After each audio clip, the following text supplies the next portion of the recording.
Today we'll be talking about the Roaring Twenties and what happens in the United States post World War One. Let's get right to it.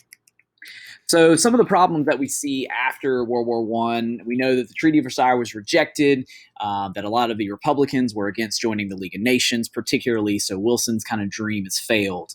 The United States has to understand how we demobilize economically speaking. There's so much that we produce, and now you have to scale back production to meet a non-wartime economy. What's the cost of goods, and how much should we be producing?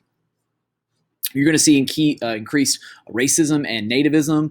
You see a huge immigrant influx in the United States after World War I, fleeing a war-ravaged country or continent in general, and then increased racism as you see more African Americans migrating out of the South and in larger cities across the North. There's less jobs available.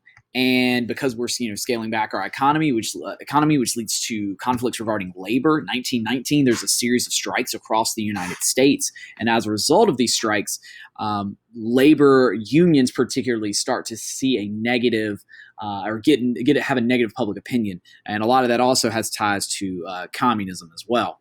Labor unions are going to lose a lot of their progressive era gains, especially during World War I, getting some of those rights with the National War Labor Board. And as a result, unions, like I said, really get a negative connotation in society. And so workers are kind of losing out here. You also see race riots in those cities, as we talked about, as African Americans were migrating, especially in areas like Illinois. And it's just kind of these frustrations at home that have been building up. Which takes us to the first Red Scare, not to be confused with the one of the Cold War era, but it's this fear and paranoia of communism, as there was a communist revolution in Russia. That's what caused the overthrow of their government and Russia to leave World War I early. And especially the more radical viewpoints and the more radical people that propose their ideas, like Emma Goldman, here pictured in the bottom right, caused a lot of paranoia, especially for big business and government.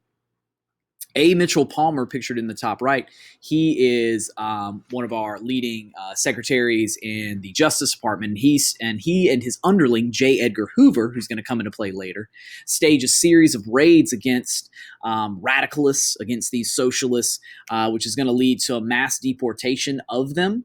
Over 500 people will be deported as a result of this, and thousands were arrested, Goldman being one of those that was deported. And popular opinion shifts against these progressive reforms, these imperialist notions, the United States expanding abroad, and instead we get really, really conservative, and we really tend to focus inward as a country. So the idea here is a return to normalcy. In 1920, Warren G. Harding, who runs on a pro-business platform, he is going to pretty handedly win the presidency. The Democratic Party was kind of on weaker footing, especially with the loss of Woodrow Wilson as a figurehead. And over the next three presidencies, Harding dies about halfway through his term. His vice president, Silent Cal Coolidge, takes over and is elected for a second term. And J. Edgar Hoover, all who we'd call these old guard conservatives that are really pro-business, staunch Republicans. And this is kind of where you can see that shift in the basis of what these parties are made of.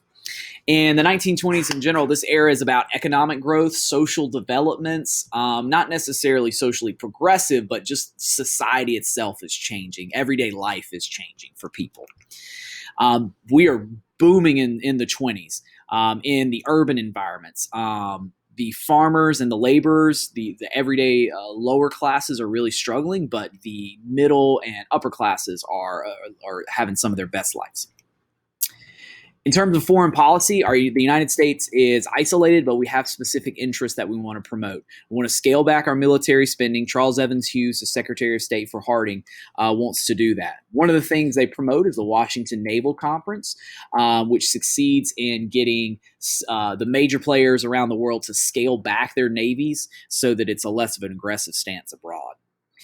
They also work for what's called the Kellogg-Briand Pact, which is signed by the United States, France, and other countries, which basically means you can't have offensive wars, which is a catch-22, because if someone attacks you, yeah, you have a right to defend yourself, but that doesn't mean it's going to stop war outright, but it quote-unquote would stop